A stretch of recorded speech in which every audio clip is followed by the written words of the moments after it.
ഉപ്പുമുളകിലേക്ക് അവർ തിരികെ എത്തുന്നു. മലയാളത്തിലെ നിലവിലെ ഏറെക്കാലമായി തുടരുന്ന ടെലിവിഷൻ സീരിയലുകളിൽ ഒന്നാണ് ഫ്ലവേഴ്സിലെ ഉപ്പുമുളകും. വളരെ നാളുകൾ നീണ്ടുപോകുന്ന സീരിയലിലെ സാധാരണ സംഭവമാണ് സീരിയലിലെ കഥാപാത്രങ്ങളായി എത്തുന്ന താരങ്ങളുടെ കൊഴിഞ്ഞുപോക്ക്. ഒരു പതിറ്റാണ്ടിലേറെ നീണ്ട ഉപ്പുമുളകിൽ ഇത് പ്രതീക്ഷിക്കാവുന്നതേയുള്ളൂ. സീരിയൽ നിലവിൽ 3-ാം സീസണിലാണ്. പലപ്പോഴായി പലർ കൊഴിഞ്ഞുപോയി. ചില താരങ്ങൾ ഏറെക്കാലമായി സീരിയലിലെത്തിയിട്ട് വല്ലപ്പോഴും മറ്റ് കഥാപാത്രങ്ങൾ ഇവരുടെ പേരുകൾ ഉപയോഗിക്കുന്നത് മാത്രമാണ് സംഭവിക്കുന്നത്. ഇപ്പോൾ കുറേ നാളുകളായി സീരിയലിൽ എത്താതിരുന്ന 2 പേർ സീരിയലിലേക്ക് തിരികെ എത്തുന്നു. 1 മാസം മുൻപാണ് ലച്ചുവിന്റെ ഹസ്ബൻഡായ സിദ്ധുവായി സീരിയലിൽ എത്തുന്ന സിദ്ധാർത്ഥ് പ്രഭു സോഷ്യൽ മീഡിയയിലൂടെ താൻ സീരിയലിൽ നിന്ന് പിന്മാറുന്നു എന്നറിയിച്ചത്. അതിന് ഏതാനും ദിവസങ്ങൾക്ക് മുൻപായിരുന്നു സീരിയലിൽ സിദ്ധുവിന്റെ മാതാപിതാക്കളായി പുതിയ താരങ്ങളെ ഇൻട്രൊഡ്യൂസ് ചെയ്തത്.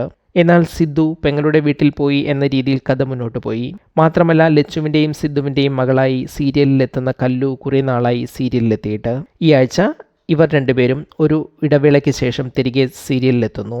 പെങ്ങളുടെ വീട്ടിൽ നിന്ന് സിദ്ധുവിനൊപ്പം കല്ലുവും എത്തി എന്ന തരത്തിലാണ് സീരിയൽ മുന്നോട്ട് പോകുന്നത്.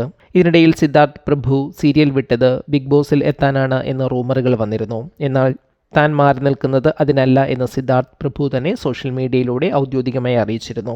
ഇപ്പോൾ നിലവിൽ ഉപ്പുമുളകിൻ്റെ 3-ാം സീസണിലെ 672-ാം എപ്പിസോഡ് മുതൽ ഇവർ വീണ്ടും സീരിയലിലേക്ക് തിരിച്ചെത്തിയിട്ടുണ്ട്.